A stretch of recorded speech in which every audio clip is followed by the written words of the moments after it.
স্বাগত খেলাযোগে আপনাদের সাথে আছি আমি ফাইম রহমান। মিরপুরের ফ্লাড লাইট নিয়ে ক্রিকেটারদের মারাত্মক অস্বস্তি। পুরো ক্রিকেট দুনিয়া যখন এলইডি লাইটের নিচে খেলছে, টাইগাররা হোম অফ ক্রিকেটে খেলছে জোড়াতালি দেয়া ফ্লাড লাইটের নিচে। পাকিস্তানের বিপক্ষে শেষ টি-20 পর ক্রিকেটাররা বোর্ড সভাপতির কাছে এই নিয়ে নালিশও দিয়েছে। বিস্তারিত নাইয়ান বিন জসিমের রিপোর্টে। আলোর মাঝে অন্ধকার, একটা দুইটা না, এক টাওয়ারই গুনে গুনে লাইট নষ্ট ৬টা। শেরে বাংলায় ফ্লাড লাইটের ৬টা টাওয়ারে ৭৬টা করে মোট ৪৫৬টা লাইটের ৫%ই নষ্ট। সেই ২০১১ সালে বসানো ওসরাম কোম্পানির এই লাইট ১৬ বছর পরেও চলছে জোড়াতালি দিয়ে। সবশেষ পাকিস্তানের বিপক্ষে হোম সিরিজে ক্রিকেটাররা ছিলেন মহা অস্বস্তিতে। শ্রীলঙ্কায় এলইডি লাইটের নিচে খেলে আসা ক্রিকেটাররা রীতিমতো হিমশিম খেয়েছেন মিরপুরের মান্ধাতা আমলের এই ফ্লাড লাইটের আলোর সঙ্গে খাপ খাওয়াতে। ছবিতেই স্পষ্ট মিরপুরের আলোর সঙ্গে শ্রীলঙ্কার এলইডি লাইটের পার্থক্য। ১২০০ কোটি টাকার মালিক বিসিবি এই সমস্যাটা দেখেও কেন দেখছে না? অবশ্য ক্রিকেটারদের অস্বস্তির ব্যাপারটা এবার নাকি কানে গেছে বিসিবি প্রেসিডেন্টেরও। মিরপুর হোম অফ ক্রিকেটের ফ্লাড লাইট, ঠিক এই ফ্লাড লাইটটা থেকে পিচে আলো পড়ে ২২০০ লাক্স, অথচ আইসিসির গাইডলাইন অনুযায়ী ঠিক ইন্টারন্যাশনাল ম্যাচে পিচে আলো থাকতে হয় ২৫০০ লাক্স। ব্যাপারটা যে আসলে একটা ইন্টারন্যাশনাল ম্যাচ চালানোর জন্য যথেষ্ট না সেটা বলা যাবে না। তবে যেহেতু বর্তমানে বিশ্বের সব ইন্টারন্যাশনাল ভেন্যুতেই মোটামুটি এলইডি লাইট ব্যবহার করা হয়, সেই জায়গায় মিরপুর হোম অফ ক্রিকেটের এই লাইটটা অনেকটাই বেমানান, যার কারণে ক্রিকেটারদের অস্বস্তিতে পড়তে হয়। সবশেষ শ্রীলঙ্কায় এরকম ফকফকা আলোতে এলইডি লাইটের নিচে টাইগাররা পারফর্ম করার পর এখানে এসে তাদের কিন্তু বেশ বেগ পেতে হয়েছে। বিষয়টা বিসিবির কাছেও জানিয়েছে ক্রিকেটাররা। সবচেয়ে মজার বিষয় হচ্ছে প্রতিটা সিরিজকে ঘিরেই কিন্তু এই ওসরাম কোম্পানির যে ফ্লাড লাইটের লাইটগুলো সেগুলো মেরামত কিংবা পরিবর্তন করতে একটা মোটা অঙ্কের টাকা চলে যায় জাতীয় ক্রীড়া পরিষদ বা এনএসসির। টাকার অঙ্কটা কিন্তু একদম কম নয়। প্রতিটা সিরিজের আগে পরে সব কিছু মিলে এই মেনটেন্যান্সের জন্য লাইট বাবদ ১ কোটি টাকার মতো খরচ হয়। তো আপনারা জানেন এটা পুরো দায়িত্ব কিন্তু আপনার এনএসসি এর। তো আপনি শুনলে অবাক হবেন, প্রত্যেকটা যে আমাদের যে একটা সিরিজ গেল, যে এখন মনে করেন যে আপনার পাকিস্তানের সাথে যে সিরিজটা খেলেছি, এটার মধ্যে মনে করেন মিনিমাম ১ কোটি টাকার মতো কিন্তু লাইট আবার লাগানো হচ্ছে। ওসরাম বলে একটা কোম্পানি। এখন যে সমস্যাটা হচ্ছে যে আপনার এদের লাইটের পরিমাণটা সত্যি কথা বলতে কি ভালো না। প্রশ্ন হচ্ছে এই আলোতেই কি হবে এশিয়া কাপ আর বিশ্বকাপের প্রস্তুতি? বাজে আলোর নিচে প্রস্তুতি নিয়ে বড় মঞ্চে এলইডি লাইটে ব্যাট করা কিংবা ক্যাচ নেওয়াটা নিঃসন্দেহে চ্যালেঞ্জিং হওয়ার কথা। তো যদি এটা এলইডি করে এটা তো অবশ্যই ভালো, বাট এটা 100% আমিও প্লেয়ারদের সাথে একমত। কারণ যে লাইট আমরা যে লাইটে খেলি, এটা যদি আপনি ইভেন শ্রীলঙ্কা, দুবাই যদি কম্পেয়ার করেন, তাহলে আমার মনে হয় ওদের 50%-এর কাছাকাছি আমরা না। তো এটা যত তাড়াতাড়ি আমরা চেঞ্জ করতে পারি ভালো।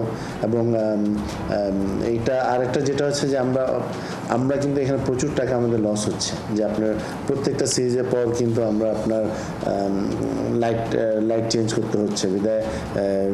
বিদায় মনে করেন যে আপনার যখনই আমাদের খেলা হয় তখন তার আগে এসে আবার লাইট দিয়ে আবার সেটা কিন্তু আমরা রিপেয়ার করে আপনার খেলাচ্ছি। তো এটা যত তাড়াতাড়ি যদি চেঞ্জ করতে পারি ভালো হবে। শেরে বাংলার উইকেটকে অনেকেই মজা করে গামিনীর ধান ক্ষেত বলে থাকেন। যদি সেটাই হয়, আপাতত সেই ধান ক্ষেতে সার দিয়ে উর্বর করার চেষ্টা চলছে। সামনেই 2টা বড় ইভেন্ট, এশিয়া কাপ এবং বিশ্বকাপ। সম্ভবত 2টা ইভেন্টের প্রস্তুতিটা টাইগারদের এখানেই নিতে হতে পারে। তার আগে যে উইকেটটা প্রস্তুত করা হচ্ছে সেটা তো ভালো কথা, কিন্তু যে লাইটটা আছে মিরপুরের হোম অফ ক্রিকেটে, সেই লাইটটাকে নিয়েও কিন্তু আসলে ভাবা উচিত।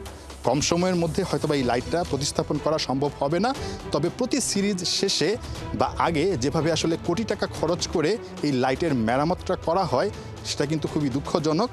অথচ মাত্র ২৫ থেকে ২৬ কোটি টাকা খরচ করলেই কিন্তু একেবারেই এখানে এলইডি লাইট প্রতিস্থাপন করা সম্ভব, যেটা ক্রিকেটারদের অনেক বেশি উপকারে আসবে। কিন্তু প্রশ্ন হচ্ছে কে বা কাদের স্বার্থে হোম অফ ক্রিকেটে আজ অবধি এলইডি লাইটটা স্থাপন হয়নি? নিঃসন্দেহে বিসিবি এই বিষয়টি নিয়ে সিরিয়াসভাবে ভাববে এবং এনএসসি দ্রুততম সময়ে পদক্ষেপ নেবে, ক্রিকেটারদের সমস্যাটা কেটে যাবে। শাহিন বিন জসিম, ৭১, ঢাকা। দেশপ্রেমের দোহাই দিয়ে পাকিস্তানের বিপক্ষে ম্যাচ না খেলার সিদ্ধান্ত নিয়েছিল ভারতের সাবেক ক্রিকেটাররা। এদিকে এবারের এশিয়া কাপে 3বার পাকিস্তানের বিপক্ষে মুখোমুখি হওয়ার সম্ভাবনা ভারতের। ভারতীয় সাবেক ক্রিকেটাররা বলছেন পাকিস্তানের বিপক্ষে কোনো ম্যাচ নয়। কোহিনুর কণার রিপোর্ট। বাংলা একটা প্রবাদ আছে, সেই তো নথ খসালি, তবে কেন লোক হাসালি? ভারতের হয়েছে এই হাল। কত হম্বি তম্বি ক্ষমতার দম্ভ, দেশপ্রেম নিয়ে দিস্তা দিস্তা বাণী। পাকিস্তানের বিপক্ষে খেললে জলে ভেসে যাবে ভারতের মান সম্মান। তাই তো স্থগিত করা হয়েছিল ওয়ার্ল্ড চ্যাম্পিয়নশিপ অফ লেজেন্ডসে 2 দলের ম্যাচ। টুর্নামেন্টে অংশ নেওয়া ভারতের সাবেক ক্রিকেটার যুবরাজ সিং, সুরেশ রায়না, পাঠান ব্রাদার্স থেকে শেখর ধাওয়ানরা পাকিস্তানি প্রতিপক্ষের সঙ্গে একই মাঠে নামতে অস্বীকার করেন। তাদের মুখে একটাই কথা, সবার আগে দেশ। এই যখন অবস্থা, তখন কিনা এশিয়া কাপে একই গ্রুপে ভারত আর পাকিস্তান। পেহেলগাম ইস্যুর পর 14 সেপ্টেম্বর 2 রাইভালের প্রথম ম্যাচ। হিসেব বলছে এবারের এশিয়া কাপে ভারত পাকিস্তান একে অপরের বিপক্ষে ম্যাচ খেলতে পারে 3বার। গ্রুপ পর্ব, সুপার 4, এমনকি ফাইনালেও দেখা যেতে পারে এই দুই চিরপ্রতিদ্বন্দ্বীকে। পিকচার প্রকাশের পরে ক্ষেপে উঠেছেন ভারতের সাবেক অধিনায়ক মোহাম্মদ আজহারউদ্দিন। তিনি বলছেন, যদি দুই দেশ দ্বিপাক্ষিক কোনো সিরিজ না খেলে তাহলে আন্তর্জাতিক কোনো টুর্নামেন্টেও ম্যাচ খেলা উচিত নয় ভারত আর পাকিস্তানের। আরেক সাবেক ক্রিকেটার শ্রীশান্ত তো এক কাঠে সরেশ। চিরশত্রু পাকিস্তানের সাথে খেলা হোক একেবারেই চান না তিনি। দেশপ্রেম সবার আগে। তাই ভারতীয় ক্রিকেট বোর্ডকে করেছেন অনুরোধ, এই ম্যাচ বাতিল হোক। এদিকে ক্ষোভে ফুঁসছে পাকিস্তানের সাবেক ক্রিকেটার দিনেশ কানেরিয়া। রীতিমতো ধুইয়ে দিয়েছেন বিসিসিআইকে। তার সাফ কথা, দেশপ্রেমের দোহাই দিয়ে যদি WCL এ ম্যাচ স্থগিত করা হয় তাহলে এখন দেশপ্রেম কোথায়? দেশপ্রেমকে ঢাল হিসেবে ব্যবহার না করার কথা বললেন এই সাবেক ক্রিকেটার। দুদেশের রাজনৈতিক বৈরিতাকে ক্রিকেট মাঠে টেনে আনায় সিদ্ধহস্ত ভারত আর পাকিস্তান। দুদলের কাণ্ড কারখানা যেন হার মানিয়ে দেয় ডেইলি সোপ অপেরাকেও। কে জানে এশিয়া কাপে অপেক্ষা করছে কোন নতুন এপিসোড? কোহিনুর কণা, ৭১। দেশের ফুটবলে ডাইমেনশন আনাটাই ছিল লক্ষ্য, সেটাই বাস্তবে দেখা দিচ্ছে। ফুটসাল নিয়ে বাফুফের বিগ প্ল্যান। সামনে AFC এশিয়ান কাপ বাছাই ট্রায়ালের মাধ্যমে তৈরি হচ্ছে জাতীয় দল। চ্যালেঞ্জ নিতে তৈরি নতুন ইরানি কোচ সাইদ খোদার হামকি। অর্ণবাপী রিপোর্ট। বাংলায় ফুটসালের শূন্য থেকে শুরুর গল্পটা কোনো একদিন হতে পারে রোমাঞ্চকর। তার আগে পেরোতে হবে পাহাড় সমান বাধা। ফুটসালের জন্য নেই একটা পিচ, গড়ে ওঠেনি স্ট্রাকচার, পর্যাপ্ত প্লেয়ারের অভাব। এই সংকটের মধ্যেও স্বপ্ন দেখার সাহস জুগিয়ে যাচ্ছেন বাফুফে সভাপতি তাবিদ আওয়াল। 1 মাসের কম সময় প্রস্তুতি নিয়ে বাংলাদেশ জাতীয় ফুটসাল দল খেলবে AFC ফুটসাল এশিয়ান কাপের বাছাই পর্বে। 3 মাসের জন্য নিয়োগ দেওয়া হয়েছে অভিজ্ঞ ইরানি ফুটসাল প্রশিক্ষক।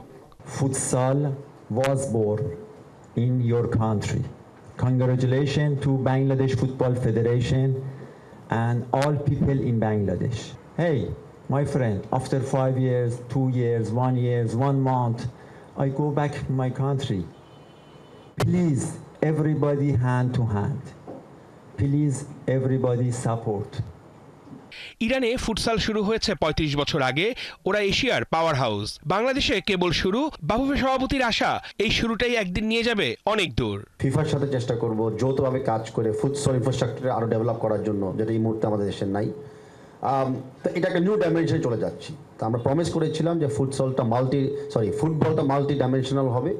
অ্যান্ড মাশাল্লাহ আমরা আমি গর্ব করি আমার কমিটির সহযোগিতায় আমরা কিন্তু 9 মাসের মাথায় আরেকটা যাত্রাতে আমরা পা দিচ্ছি। বাফুফের ফুটসাল কমিটির জন্য অপেক্ষা করছে বড় চ্যালেঞ্জ। 3 দিনের ট্রায়ালের পর চূড়ান্ত করা হয়েছে 53 জন ফুটবলার। সেখান থেকে হেড কোচ চূড়ান্ত করবে জাতীয় দল।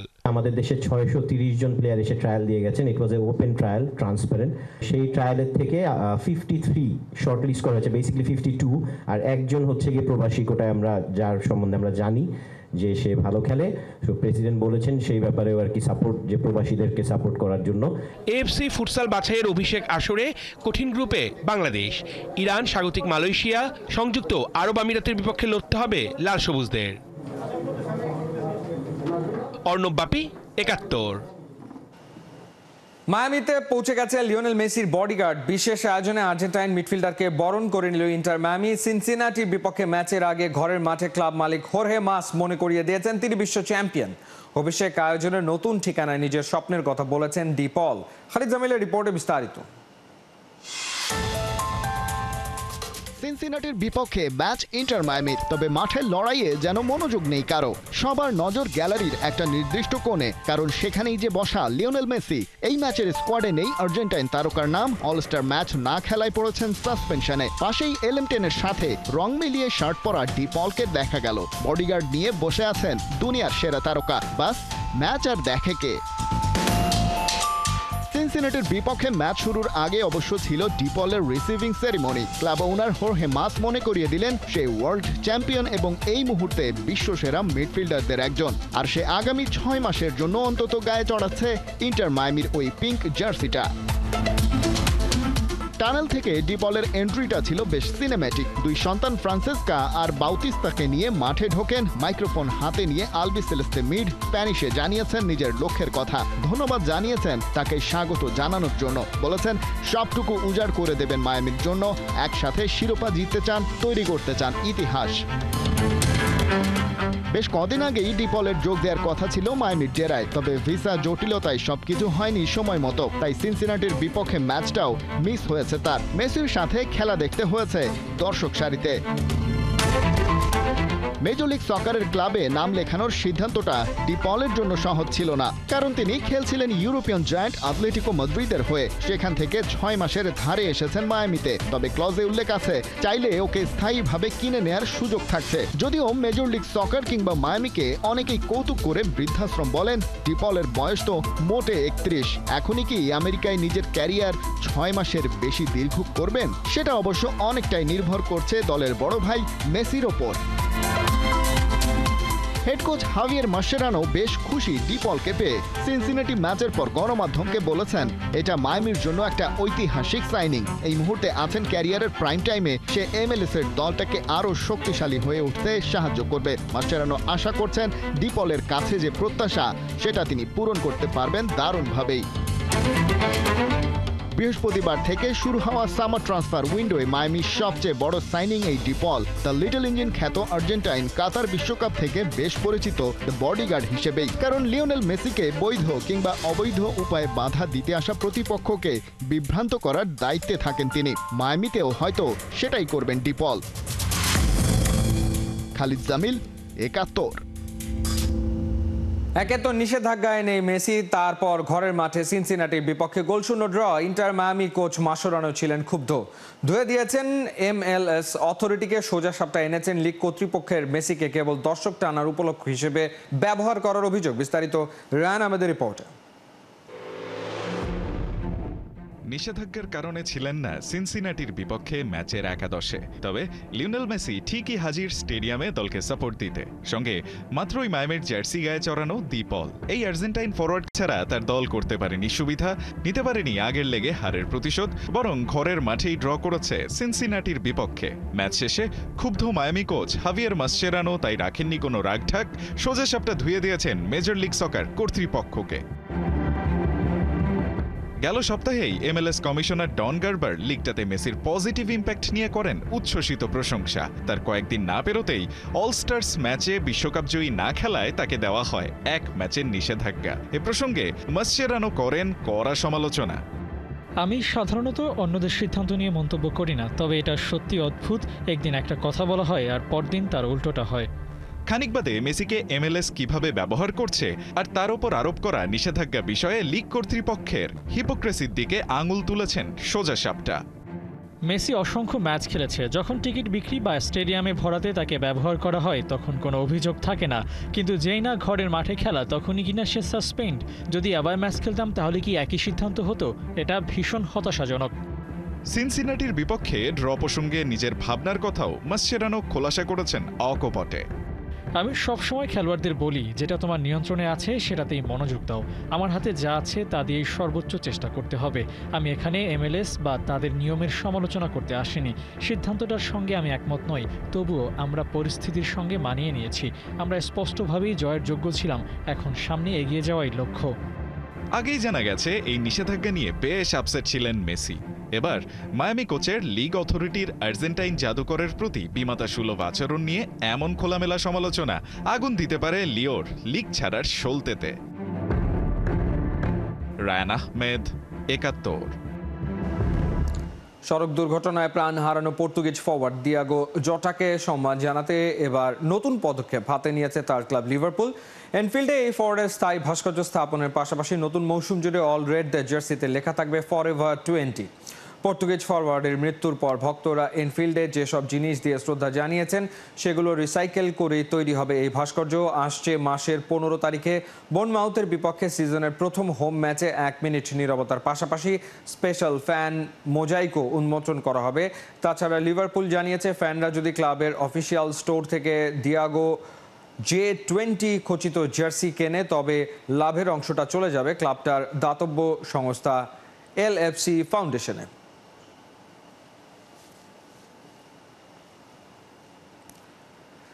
এ ছিল এই মুহূর্তের খেলাযোগে। সরাসরি সংবাদ অনুষ্ঠান দেখতে চোখ রাখুন ৭১-এর ফেসবুক পেজ এবং সাবস্ক্রাইব করুন ৭১-এর ইউটিউব চ্যানেল। ৭১-এর সাথেই থাকুন।